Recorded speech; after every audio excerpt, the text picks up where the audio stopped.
Welcome to Rabat, the capital and second largest city of Morocco. Home to the country's parliament, it's from here that sweeping reforms are changing the economic landscape. Following the popular unrest that swept through the Middle East and North Africa in 2011, Morocco's royal family responded to calls for greater democracy and better employment opportunities. The constitution was rewritten and elections quickly followed, with the Islamic Justice and Development Party forming a coalition government. Morocco's unrest was quelled. But in 2012, with regional uncertainties, high commodity prices and a poor harvest, the economy began to wobble. Enter the International Monetary Fund with a $6 billion aid package.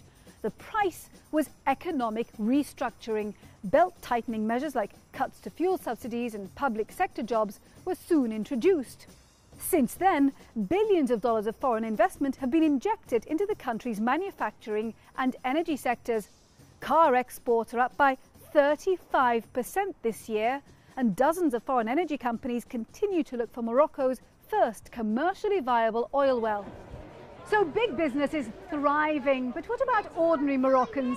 How are they coping? Well, this week trade union members staged a strike against more subsidy cuts. So has Morocco reached a tipping point over its economic reforms? Nora Fakim has this report. 67-year-old Fatima has been selling bread in Rabat's market for the past 6 years. She earns on average $40 a week and is struggling to make ends meet.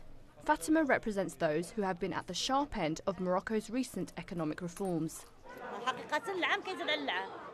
Every year, everything, such as food, is getting more and more expensive. A few years ago, it wasn't as bad as this year. I pray that we have at least some rain so that we can produce more crops, so that everyone can have a better life. God can only help us.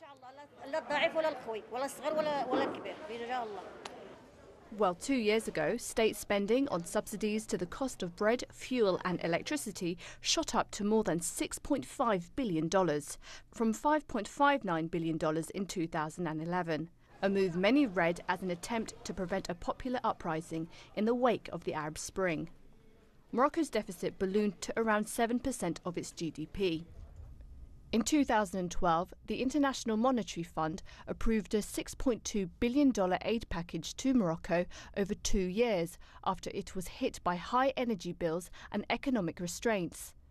So the IMF wants to bring down Morocco's deficit to 3% by 2017, a target Moroccans can achieve by cutting spending on subsidies, a move that has created waves of uncertainty for many in the country.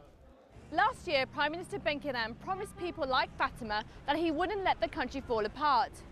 But with these tight reforms being implemented, some unions fear that Morocco isn't ready for these changes. A 24-hour strike organised by Morocco's 3 largest labour unions was held this week. They've accused the government of undermining Moroccan living standards through spending cuts and planning a pension system reform that would hit workers' earnings and savings. Cette grève vient justement pour demander au gouvernement de mettre fin à sa politique. We're asking the government to put an end to its political tactics, which are inflating the prices of key staple products. The Moroccan government wants to also reform our pension scheme behind the backs of the workers. They want to increase the retirement age and cut pension money between 20 to 40%.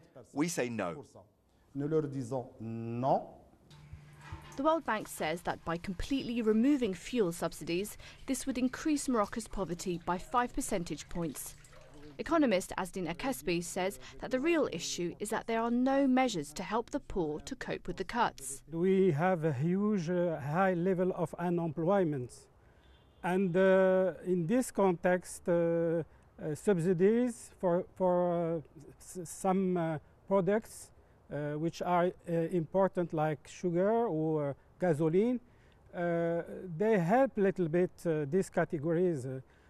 But at the same time, it's a huge burden on public finance.